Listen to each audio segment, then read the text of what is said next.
नमस्कार, हर हर महादेव। हम मीनू झा अपने लोकनि सबके स्वागत करै छी मैथिली गीतमाला चैनल पर में।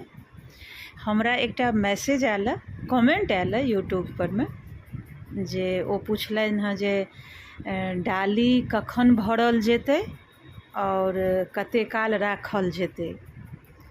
तऽ डाली भरल जाइ छै पूजा पर जखन बैसबै, जाहि दिन व्रत रहत ताहि दिन जखन पूजा पर बैसबै, ओहि पूजा शुरू करैसँ पहिले सब सामान ओतऽ लोक जुटबै छै, सब सामग्री। तहिना डालियोके लेल सब सामग्री ओतऽ जुटेबै आ डाली भरबै। ओकर बाद से पूजा पर बैसबै, पूजा करबै।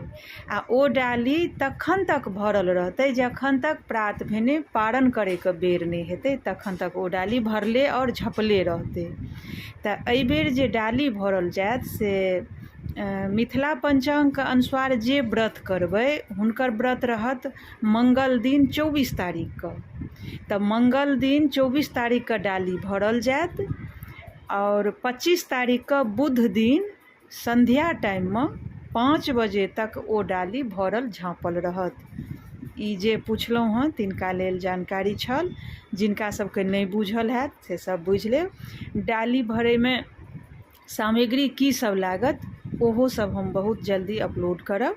ताबत तक के लेल सब गोटे के धन्यवाद। जय मिथिला, जय मैथिली, जय जितवाहन।